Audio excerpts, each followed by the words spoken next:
Welcome to your very first class of general physiology. If you're coming over to this channel from our main channel, Dr. MK7, you're very much welcome to these basics that we're going to be covering on this particular channel. If you're a new subscriber here, welcome. If you're a new viewer and you haven't yet subscribed, what are you waiting for? Hit the subscribe button, hit the bell notification icon so you never miss on such amazing content every time I post. So, from my main channel, I got a lot of requests of people wanting me to actually do these basic sciences and to review some of these topics back in the preclinical years. Some of these topics are very important for you to learn because they help you in the clinical years. And if you're studying these for the very first time, you may be overwhelmed and you may be drowning. So I thought of creating a subset channel where we're just going to be looking at preclinical sciences, and this is the very first video that I'm going to do for you guys in general physiology. This is MK's medical review series. Grab a piece of paper and let's go.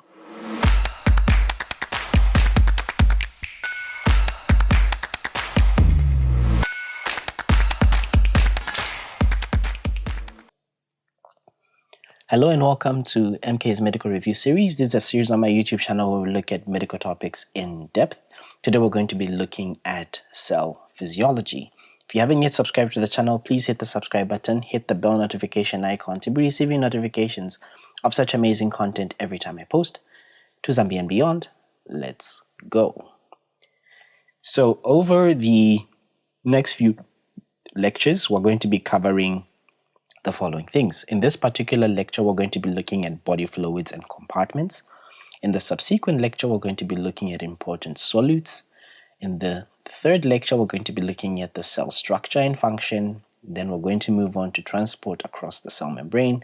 Then we'll talk about membrane potentials and action potentials. And that will be the end of cell physiology. So by the end of these next few series of lectures, I want you to have known these things and have mastered these concepts.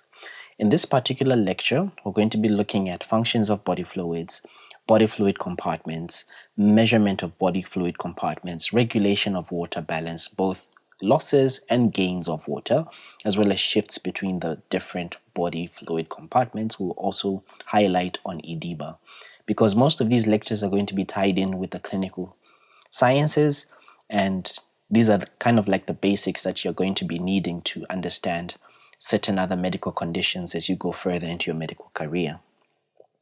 Right, so let's begin. So the key word is homeostasis. Remember, everything in the world has a balance. A yin for a yang, a good for a bad. Same thing in the body, a positive for a negative. So there should be this constant balance between the certain parameters in the body. The pH is kept constant. Your temperature is kept constant. Your water content in your body is kept constant. So this ability of the body to create this constant internal environment is what we refer to as homeostasis. So remember that body fluids are going to be controlled strictly and are going to be maintained with homeostasis. And if you look at the normal average adult male, they're going to be composed of the following things. 60% of it will be water, but of course this varies in terms of the gender. It varies according to the sex, it varies according to the age. As you shall see, younger individuals have a higher water content. You can have babies actually having as much as 80% of water, and adults can have as much as 60%. Then again, even in the adults, males have a larger water content than females because females have more fat. Then you have minerals that are accounting for about 7%, proteins and other related substances about 18%, and fats about 15%. Now remember that water is principally more than half your body weight. So it's about 60% of your total body weight. So it means that it's going to be quite essential for many things in the body. It's going to be used as a mechanism for transport. Remember, certain water soluble things can actually dissolve in water and can be transported from one area to another. It could be used as a solvent for electrolytes and other constituents. Remember that blood is going to be made up of water, and it's going to be having a lot of these electrolytes. The extracellular fluid, the intracellular fluid has a lot of these electrolytes that we'll talk about.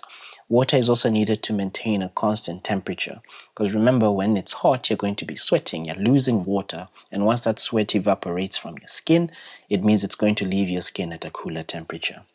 It's also needed for cellular metabolism because it forms a basis for where all these reactions can actually take place. It's needed for digestion and elimination, and it also acts as a lubricant. So these are the different functions of water that are very important in the body for you to take note of. Remember that this water can be divided into two main compartments. You have the water that is going to be found within the cells. We refer to that as intracellular fluid, and this is going to be accounting for about 40% of this. 60% is going to account 40% of the total body water. Then the remainder of the fluid is going to be on the outside of the cell, what we call the extracellular fluid. About 20% of the total body water is going to be this. So it means that you have more intracellular fluid than you have extracellular fluid. So there's more fluid inside the cells than there is outside the cells, where you shall see that the intracellular fluid accounts for about 2/3 of the total body water, then the extracellular fluid accounts for about 1/3 of the total body water. So we'll start and begin with the extracellular fluid. Remember, this is the fluid that is found on the outside of the cells. It has many different functions. It's going to function to transport oxygen, it's going to function to transport nutrients, it's going to function to transport these metabolic wastes. And remember, it's accounting for 20% of the total body water. So that's roughly about 1/3 of the total body water, because 20 divided by 60 is going to be 1/3. So remember that humans have this closed vascular system, and the extracellular fluid, which I shall now refer to as the ECF, is going to be divided into two main compartments. You have the fluid that is making up your blood, which is accounting for 25% of this 20%. So 25% of this 20% is going to be found in the blood. And remember that the fluid component of blood is what we refer to as plasma. So remember that plasma has many different functions. It has transport of certain things in the body. It acts as a solvent to dissolve some of these electrolytes. And it also even as a transport medium for the cells, the red blood cells, the white blood cells, and the platelets that you have in the blood. We'll talk about blood physiology in the subsequent chapters. Then majority of this extracellular fluid is going to be interstitial fluid. This is just the fluid that is found in between the cells. This accounts for about 75% of the extracellular fluid, so 75% of this 20%. So remember that the interstitial fluid is the one that is going to be found in between the cells. In essence, if you look at the concentration of extracellular fluid versus the concentration of plasma, the solutes are almost equally the same. The only difference is that extracellular fluid is going to have less proteins than plasma. Why is this so? Because the extracellular fluid is coming from the plasma, because the blood vessels have these spaces in between them that allow fluid to leak out. But they do not allow the cells to leak out, they do not allow the proteins to leak out, because if the proteins start to leak out and are trapped in the interstitium, that will create a problem. It would mean that fluid will now start accumulating within the interstitium, resulting in a condition that's known as edema. So we don't want this to happen. So most of the protein is going to be inside the bloodstream. The electrolytes are going to be in the bloodstream, whilst the actual solutes can actually move through. The sodium, the potassium, the bicarbonate can also be found in the interstitial fluid. So in essence, you can think of interstitial fluid as an ultrafiltrate of plasma, because it won't have those major big plasma proteins that you have. And remember, it's going to be consisting of 75% of the ECF, and it's going to be this fluid that you find outside the cells. So it could be transcellular fluids like cerebrospinal fluid, which you find in the central nervous system, aqueous and vitreous humor, which you find in the eye, synovial fluid, which you find in synovial joints, like for example the knee, secretions of the GIT in the digestive tract, the cochlear fluid that you have in the ear, the pericardial fluid that is surrounding the heart, as well as fluid between different layers like the pleura, which are surrounding the lungs, and the peritoneum in the abdominal cavity. The plasma, on the other hand, is going to be consisting of 25% or a quarter of the ECF, and it's going to be making up a big majority of the blood volume. Remember, 55 to 60% of the blood volume is going to be plasma. So this is very important, because if a patient is dehydrated, if a patient is losing water through sweat, they're losing water through vomiting, that water is also coming from the plasma. So it means that the blood will be much more concentrated. And remember, when the blood is much more concentrated, this can create other problems. On an average, a person has about 5 liters of total blood, and 3 liters of this is going to be plasma. So you imagine, if you're losing a lot of water, it means even your blood is going to become very, very concentrated. In terms of intracellular fluid, like I said, it's going to be accounting for the vast majority of all the fluid that you have in the body. 40% of it is going to be within the cells. And most of this intracellular fluid is actually going to be stored in the muscles, which are actually made up of about 80% of water. So the next time someone says your head is actually full of water, don't get offended, because 60% of you is actually made up of water. I am only joking. So here's a summary now to explain everything that I have been talking about up to this particular point. Remember, you have 2 main compartments: extracellular fluid outside the cells, intracellular compartment, which has intracellular fluid, which is inside the cells. 20% of it, or 1/3 of it, of the total body water is going to be the ECF, and then the ICF is going to be accounting for 2/3. That's about 40% of the total body water. And remember, the total body water is 60% of the total body weight of a patient, or a person. Then the extracellular fluid is further divided into the interstitial fluid, about 3/4 of the ECF, and as well as plasma, 1/4, 25% of the ECF. Here's a diagram, and let's do some of these calculations. So suppose you have an adult male that's weighing 70 kg. Remember that total body water is going to be 60% of the total body weight. So 60% of 70, so roughly someone who's weighing 70 kg has about 42 liters of water in their body. And remember, 1/3 of this is going to be extracellular fluid. So 1/3 of 42 is about 14 liters. So about 14 liters is going to be extracellular fluid. Then 2/3 of this 42 is going to be intracellular fluid. So 28 liters of it is going to be within the cells.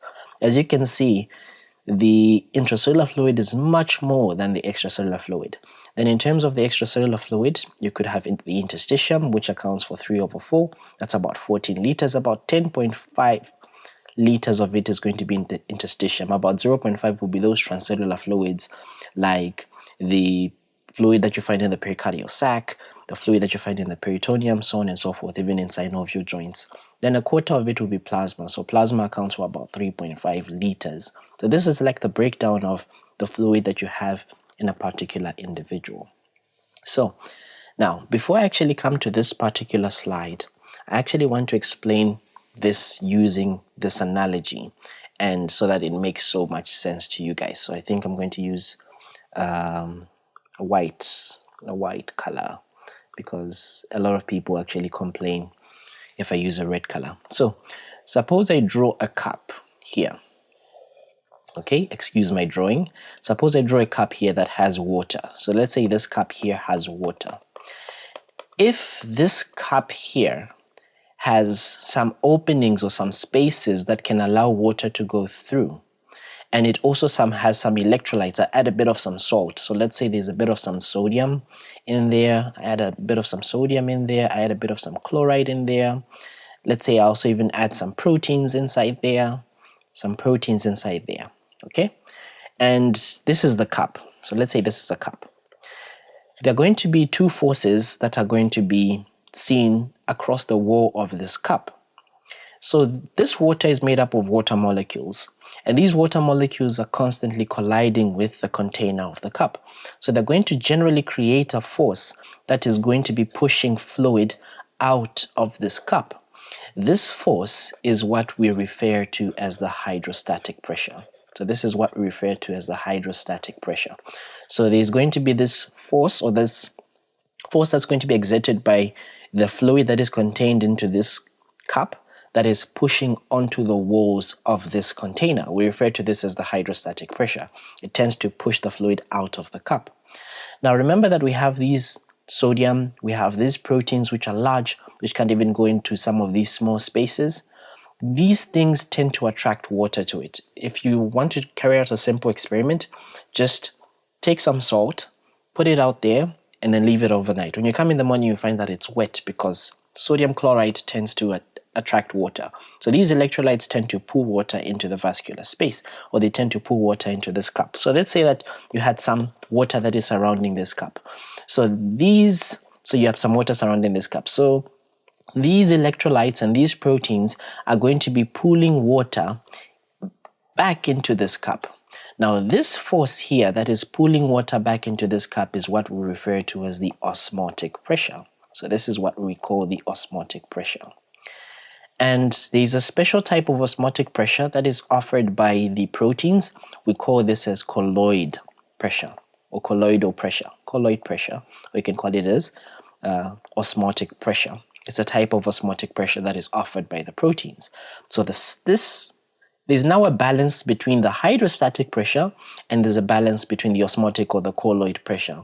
And this means that you won't have excess water leaving the cup, you won't have excess water entering into the cup. So there's always a balance. Remember, there's always homeostasis.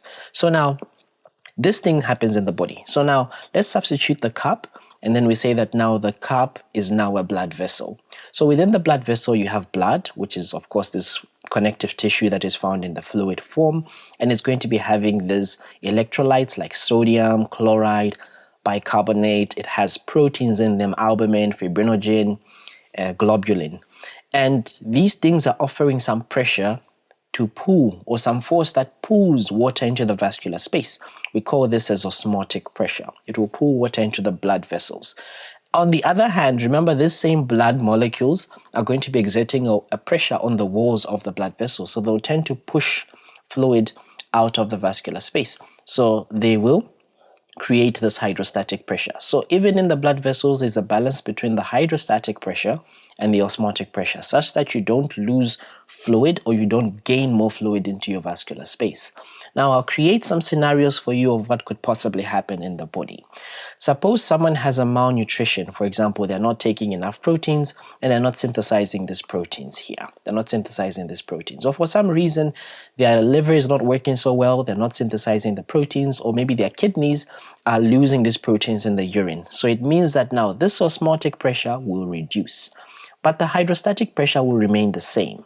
So it will, in essence, it would mean that it will appear as if the hydrostatic pressure is actually much more than the osmotic pressure. So in essence, this is going to cause even more fluid to leak out of the vascular space. And remember, if it's leaking out of the blood vessels, it's being trapped in the interstitium. And as this fluid is being trapped in the interstitium, this is what is going to now lead to what is known as edema. So one way in which edema could happen is that you could have a decrease in osmotic pressure or a decrease in colloid pressure. If you have loss of these electrolytes, if you have loss of the proteins, for example, the blood will not be able to hold the fluid component within the blood vessels. So this results in net loss of fluid into the interstitium and results in edema. On the other hand, suppose now your osmotic pressure was the same and it didn't change, but your hydrostatic pressure has increased. Because maybe there's a backflow of blood, maybe someone has a heart failure, which are conditions that you'll cover later on in your career. So just know that the hydrostatic pressure has increased. So if this hydrostatic pressure has increased and osmotic pressure remains the same, it means that now there's more content inside this blood vessel that is exerting even a much greater force on the walls of the blood vessel. So this will still also cause a lot of this fluid to leak out of the blood vessel. So this is also going to lead to the edema that we're talking about. So edema could arise because of an increase in hydrostatic pressure, any condition that is increasing hydrostatic pressure. It could arise because of any condition that is decreasing the osmotic pressure or decreasing the colloidal pressure. Or it could be both scenarios where the hydrostatic pressure has increased and the colloidal pressure or the osmotic pressure has reduced. So these forces that we see across blood vessels are what we call the Stirling forces. Pretty much your osmotic pressure and your hydrostatic pressure. I hope that makes a lot of sense. And remember that this fluid that is leaking out in the interstitium, there are lymphatics that are present that are essential, or the lymphatic vessels are supposed to take this fluid back into the vascular space. But sometimes, because this fluid has accumulated and it's a lot, the lymphatics also get overwhelmed. They're not able to take back this fluid into the vascular space, and it tends to remain there. We call that as edema as well. So, like I say, the normal distribution of the total body water is going to be governed by two opposing forces or two Stirling forces: the hydrostatic pressure, which is the one that's going to be exerted by a fluid on the walls of its compartment. So it tends to push fluid out of the vascular space. Osmotic pressure, on the other hand, is this pressure that would have been applied to a pure solvent to prevent it or prevent osmosis, or the solution passing through it by osmosis. So it tends to pull water into the vascular space. And there's a type of osmotic pressure which is known as colloidal pressure. You can also refer to it as oncotic pressure, which tends to pull water into the vascular space. Disturbances of these pressures is going to lead to edema. So remember that the body fluids can actually variate in amount, and like I said, it's dependent on the gender. As you already know, the males have a higher total body water as compared to the females. As you can see, the males have 55 to 60%. Females have about 45 to 50%. That's only because females have more fat than they have males. And also, males have a greater muscle mass than females. And remember that most of the water is going to be stored in the muscles. So it means that males are going to have a higher water content. The degree of obesity is a similar thing to what I've explained in terms of those people that are obese who tend to have less total body water, because oil, again, and water doesn't really mix. That's something that I use to actually remember that obesity can actually reduce the water content. Then the age can also cause certain differences. Remember, in infants, these tend to have actually the highest total body water. They could have as high as 73 to 80%. This is because infants have a higher surface area, they have a higher metabolism than older individuals, so they'll tend to have a larger total body water. And as you get very, very old, fat is going to accumulate.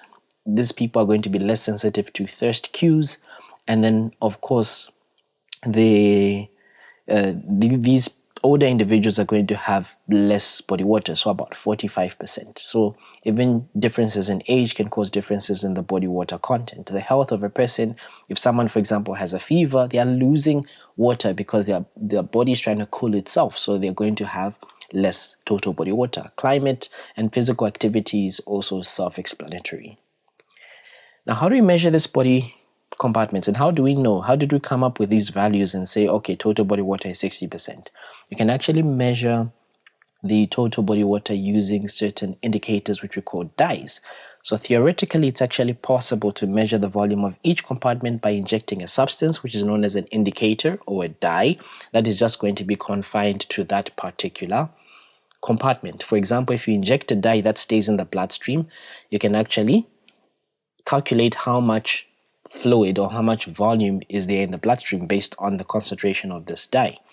Then this is actually going to provide us with a way in which the concentration of the substance in the body fluids and the amount that is excreted or metabolized to actually now give us a hint of the volume of the body fluid. So let's say we inject a dye into a certain compartment. How are we going to find the volume of that compartment? We're going to say the concentration of the injected indicator or the injected dye minus the amount that has been removed by metabolism, by excretion, and then you divide everything by the concentration of the indicator in the fluid. So the amount that is you have injected minus the amount that has been removed through metabolism, through excretion, then you divide everything by the concentration. That will give you the volume of that compartment. Now, what are some of these indicators, and what is an ideal indicator? Number one, it shouldn't be toxic. Number two, it should mix evenly throughout the compartment. Number three, it should not be, or rather, it should be relatively easy to measure its concentration. Number four, it should not even have its own distribution of water. It shouldn't affect net movement of water, net movement of any substance in the body. So it should be inert. It should be unchanged by the body during the mixing process, and even the amount that has been changed should be known. The amount that has been excreted, the amount that has been metabolized should be known, and it should be metabolically inactive, so it shouldn't have any metabolic activity. So how did we measure total body water? So total body water is actually measured by injecting a marker that will evenly distribute in all the compartments of the body. So what are some of the things we could use? We could use deuterium oxide, which is heavy water, D2O. We could use tritium oxide. We could use aminopyrin. We could use antipyrin. And remember that the volume of the total body water is going to be calculated by the values of the concentration of the markers in the plasma. In terms of extracellular fluid, this one is going to be injecting a dye that's just going to remain in the extracellular fluid. It won't be taken up by the cells. So it's going to be passing freely through the capillaries, and it's going to be distributing evenly in all the compartments of the extracellular fluid. So we could use radioactive substances like sodium chloride 36 or 38, sulfate, thiosulfate, and non-metabolized saccharides like inulin. This is inulin. It's not insulin. Don't get confused. It's inulin. Inulin is, I haven't misspelled that. You could also have mannitol, sucrose, and remember ECF is most accurately measured by our inulin, which is a polysaccharide which has a molecular weight of 5,200. Remember that the value of ECF can also be calculated from the values of the concentration of inulin in the plasma, since that it makes an important component of the ECF. Then in terms of measuring plasma, you want to give a dye that's just going to be limited to the vascular space. It's not going to leave the vascular space. It won't diffuse out of the vascular space into the interstitium. So most of these are going to be plasma proteins. Most of these are going to be large proteins. So serum albumin labeled with a radioactive iodine 125, Evans blue, which is T11824. So remember that the plasma volume is going to be calculated from the values of the red blood cells, which can be measured using a radioisotope chromium, that's chromium 51. In terms of the ICF, it's very difficult to measure the ICF because you can't, how are you going to determine the concentration inside the cells? You would have to remove each of them separately, and of course there's barely any substance that you give that's just going to remain confined in the intracellular space. So we usually just calculate the ICF. So the ICF is going to be calculated from the total body water minus the extracellular fluid. In terms of the interstitium, again, this also cannot be measured directly because of the same reason as the ICF. You can't give something that's just going to be remaining in the interstitium. It will obviously move and redistribute in the different compartments of the body. So we often calculate the interstitial fluid from the following things. So we're going to say the extracellular fluid minus the plasma. This gives us the interstitial fluid. So here's a table to summarize. So if you're measuring plasma volume, the substance should be just confined to the cardiovascular system. So some indicators are Evans blue dye. You could use radioiodinated fibrinogen or albumin. If it's something that you're measuring the ECF, the substance should be able to cross the capillaries, but it shouldn't cross into the cell membranes, because if it enters into the cell membranes, then it's going to get into the cells. Then you have lost that, as it's now in the intracellular fluid, and you can't account for those things that are in the intracellular fluid. So some of the things that we can use are isotopic solutions of sucrose. We could use inulin, we could use mannitol, we could use sodium chloride. Then total body water is a substance that is going to be distributing evenly throughout the ECF and the ICF. So we could use things like heavy water or deuterium water, which is D2O, titrated water, or you could use aminopyrin and antipyrin. Now remember that water is going to be regulated across these different compartments, and there are barriers that are in between these compartments. In between the extracellular fluid and the intracellular fluid, there's a barrier, which is the cell membrane. In between the plasma and the interstitium, there's a barrier, which is the capillary wall. Water can move through these barriers through processes of filtration and ultrafiltration, and other processes like reabsorption, diffusion, and osmosis can actually also even control the exchange of water and even other solutes among these different compartments. So water has to be strictly regulated, and even the solids have to be regulated across these different compartments. So there are a few definitions I want you to keep in mind. One is known as molarity, with an R. So this is the number of moles per liter of solution. The other one is known as molality with an L. This is the number of moles per kg of solvent. Notice the difference. This is per liter of solution. This is per kg of solvent. Then an equivalent is 1 mole of an ionized substance divided by its valency. So remember, 1 equivalent is equals to 1000 milliequivalents. In terms of osmolarity with an R, is the number of osmoles, which is this definition here, the number of osmoles per liter of solution. Then osmolality is the number of osmoles per kg of solvent. Please note these things down because we will mention them as we go on further and further with physiology. Now remember that water is added to the body compartments from 2 major sources. You're going to be drinking this water in the form of liquids or fluids. You take about 2,100 mils per day. Some of this water could be added because of the reactions that are taking place in the body, reactions like oxidation of carbohydrates. Through the processes of glycolysis, the Krebs cycle, all those things are resulting in water being added to the body. So it adds about 200 mils per day. So it means that roughly you're going to be having about 2,300 mils that you're adding to your body each and every single day. And remember that water intake tends to vary among different people. It varies even in the same person because of differences in climates. When it's cold, you're going to take less water than when it's hot, even depending on the level of physical activity. If you're much more active, you're sweating, you're feeling thirst, and of course, you're going to take more water. Then there are some ways in which water is lost from the body. It's lost through urine, it's lost through stool, and then there are some things that you can't really control.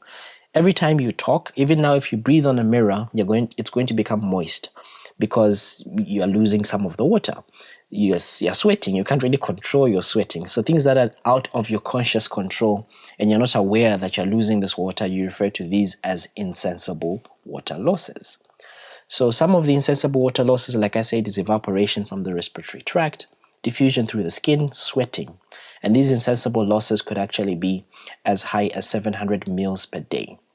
And they sometimes may depend on certain other factors. For example, the amount of water that's lost through sweat is quite variable because it depends on the physical activity, it depends on the environmental temperature. You don't see someone sweating when it's cold.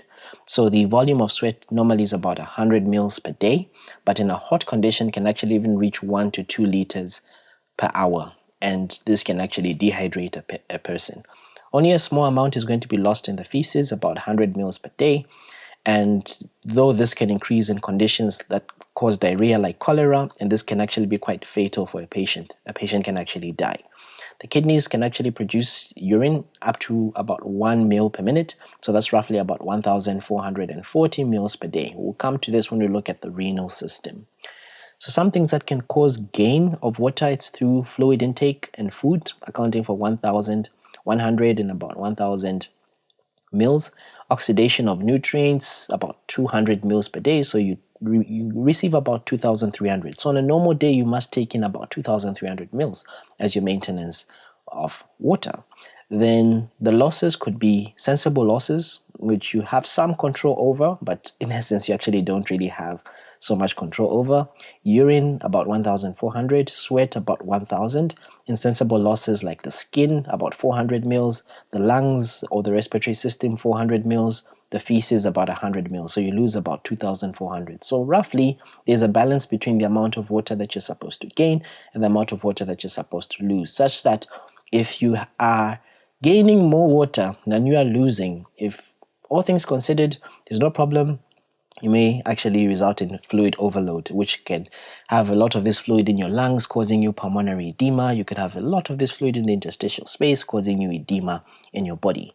If you're losing more fluid than you are gaining, then the patient is going to be dehydrated, which could be lethal, could kill the patient.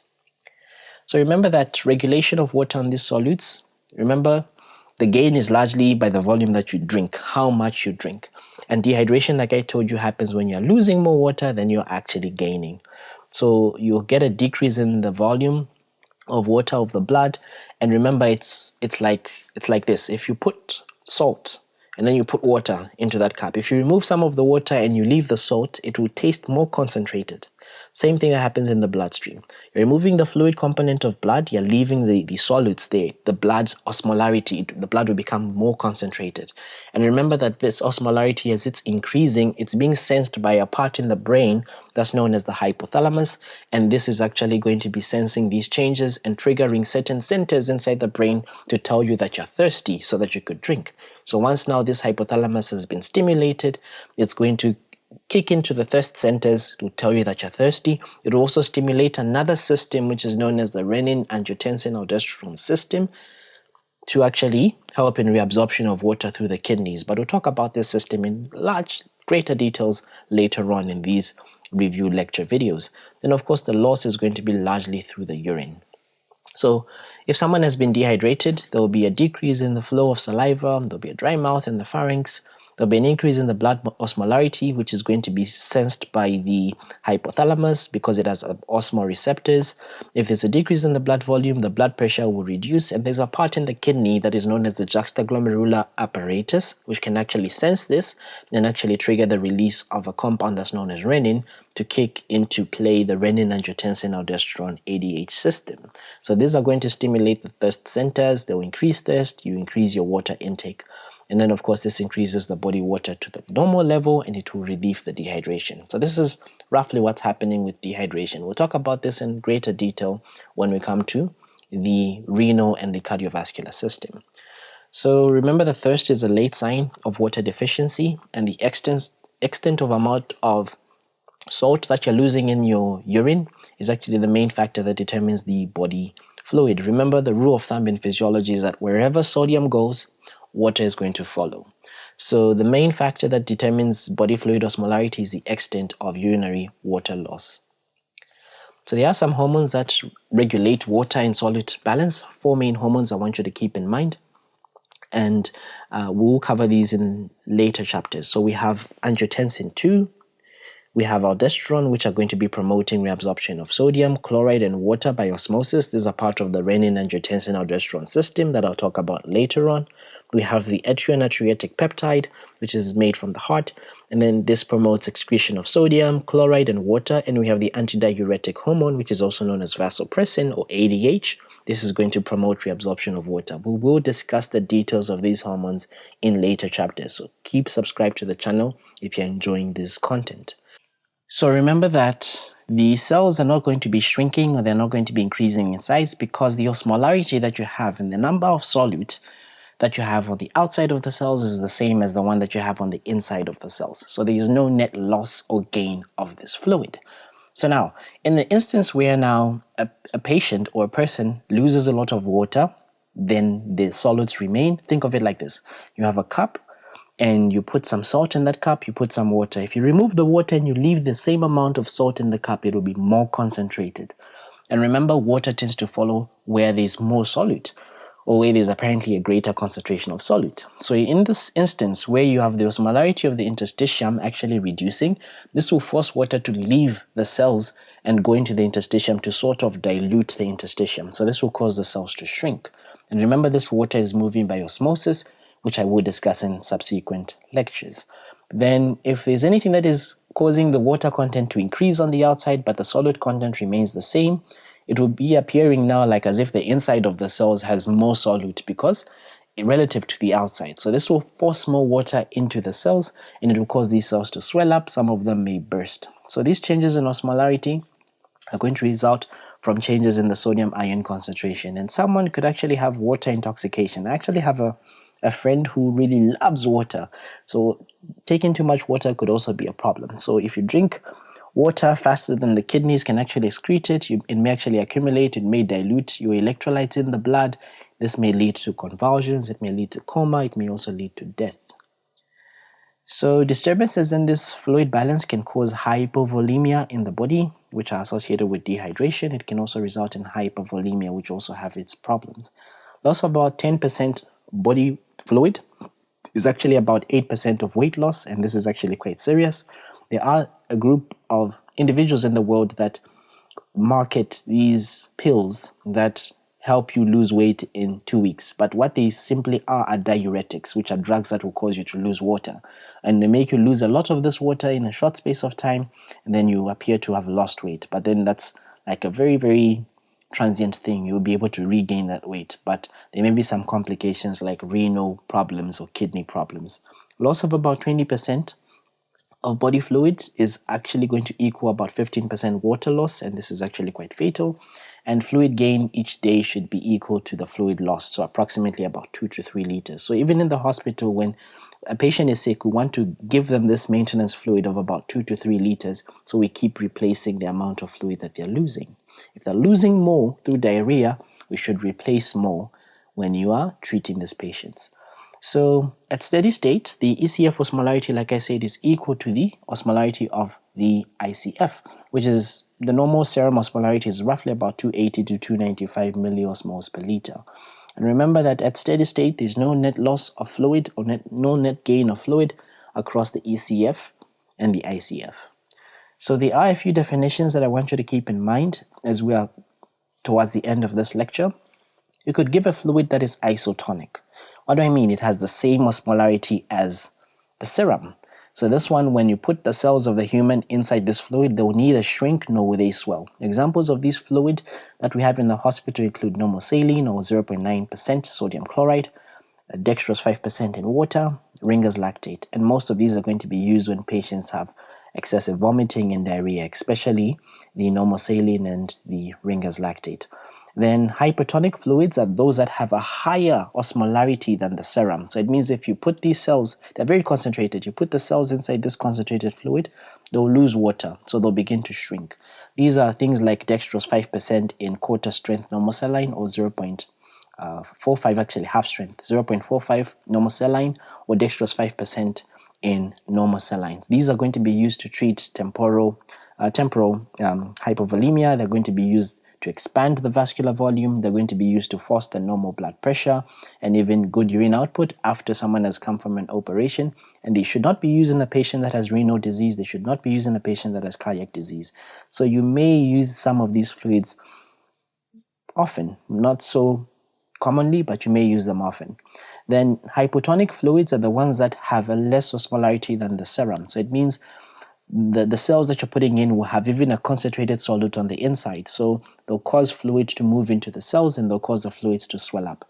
An example is 0.33% normal saline. So these are used to treat cellular dehydration, and you do not give these fluids to any patient that has a risk of intracranial pressure increasing or anyone that has a risk of third spacing. I'll talk about that later on during these lectures. So remember, I already talked about edema, which is the presence of this excess fluid in the body tissues. In most instances, the edema occurs mainly in the extracellular compartment, but it can also involve the intracellular compartment. So it could arise because of three things. Because maybe there's hyponatremia, a decrease in the sodium concentration in the extracellular fluid. This will cause the interior of the cell to become actually more osmolar. It will become more concentrated on the inside, such that now cells will now be receiving a lot of water. So a lot of water is moving from the ECF to the ICF. This is what is causing intracellular edema.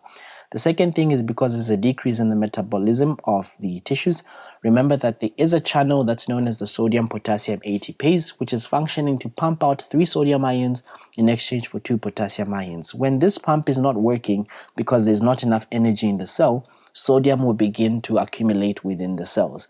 And remember, wherever sodium goes, water follows. This is often what happens when cells are about to die by a process that's known as apoptosis. Then it could be lack of adequate nutrition of the cell, which also results in decrease in the action of the pump, the sodium-potassium ATPase pump. Remember, intracellular edema can also occur if a patient has inflamed tissues or inflammation is taking place, because remember, inflammation is going to increase the cell permeability and it's going to allow sodium and even other ions and even water to influx into the cells. In terms of extracellular edema, I already talked about this in a whole lot detailed when I explained you may have this abnormal leakage of fluid from the plasma to the interstitium across the capillaries in conditions where someone has excessive retention of water and salt. So this may be because they are producing a lot of aldosterone, which is a hormone that retains sodium. It could be because of a high venous pressure or venous constriction, for example, in patients with heart failure and valve failure. These have an increase in hydrostatic pressure. It could be those that have decrease in arteriolar resistance. It could be those that have a decrease in plasma protein because they have a decrease in oncotic pressure or colloidal pressure, those that have liver pathologies, those that have increased loss of plasma proteins in urine, or it could be an increase in the capillary permeability in the case of inflammation. Or sometimes it could be a failure of those lymphatics to drain the fluid back into the vascular space. We refer to this as lymphedema, where now it accumulates in the body.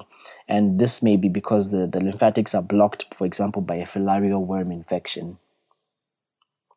I really hope you enjoyed this video on cell physiology in the very first video on this particular channel. If you did, consider subscribing to the channel. Hit the bell notification icon to be receiving notifications of such amazing content every time I post.